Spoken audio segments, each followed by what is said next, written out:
ধূমপান কি আসলে হতাশাকে দূর করে কিনা? চমৎকার প্রশ্ন দর্শক, আমাদের সঙ্গে থাকুন। আমাদের সম্মানিত অতিথি এ বিষয়ে একটু ইঙ্গিত দিয়েছেন, আমরা আরেকটু ডিটেলস এই প্রশ্নের উত্তর আপনার কাছ থেকে নিতে চাই। ধূমপান যেটা হতাশা দূর করে, ধন্যবাদ ভাইকে।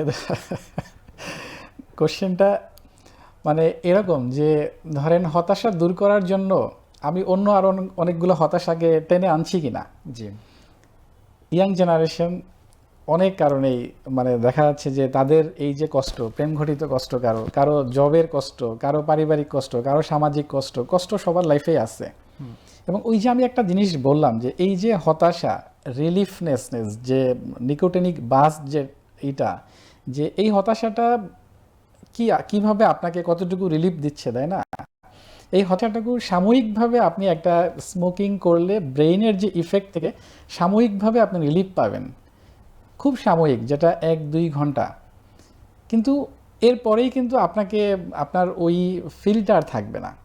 এখন যদি আমরা ওইটাকে একটা কারণ ধরি যে আমি হতাশা দূর করার জন্য স্মোক করব, তাহলে তো আমি এর চাইতে আমাকে বেশি ইউফোরিক ভাব দিবে গাঁজা, এর চাইতে আরও বেশি আরেকটু ইউফোরিক বেশি ভাব দিতে দেবে ইয়াবা, এরপরে আরও বেশি ইউফোরিক ভাব দিবে আমি ড্রিঙ্কস করবো, অ্যালকোহল। তাহলে এই জিনিসগুলো প্রত্যেকটা জিনিসেই কিন্তু আপনাকে একটা অ্যাডিকশনের মধ্যে নিয়ে যাবে। তো অ্যাডিকশনের মধ্যে যখন আপনি ঢুকে যাবেন, তখন আপনি কিন্তু আগের যে হতাশাটা ছিল তার চাইতে কয়েক গুণ বেশি হতাশায় হতাশা। পড়ে যাবেন।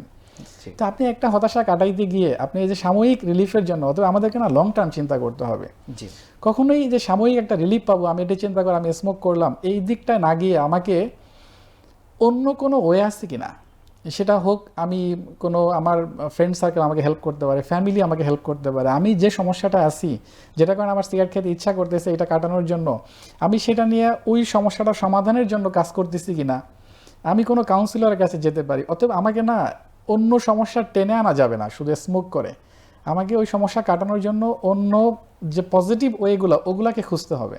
জি। ঠিক আছে, এটাই আমাদের অ্যান্সার। অনেক ধন্যবাদ। আসলে আপনি যে কথাটি বললেন, আমরা ছোটবেলায় টেলিভিশনে একটা অ্যাড দেখতাম, ঠিক এইভাবেই বলতো, সিগারেট থেকে শুরু, শেষকালে হিরোইন, মাঝখানে মাদকের দাসত্ব প্রতিদিন। দাসত্ব প্রতিদিন। তো আসলে আপনার কথা থেকে সেটাই ফুটে এসেছে যে শুধু সিগারেট দিয়ে শুরু করে যদি কেউ হতাশা দূর করতে চায়, এটা একসময় তাকে মাদক পর্যন্ত নিয়ে যাবে। তো আশা করি এখান থেকে সকলেই সচেতন হবেন।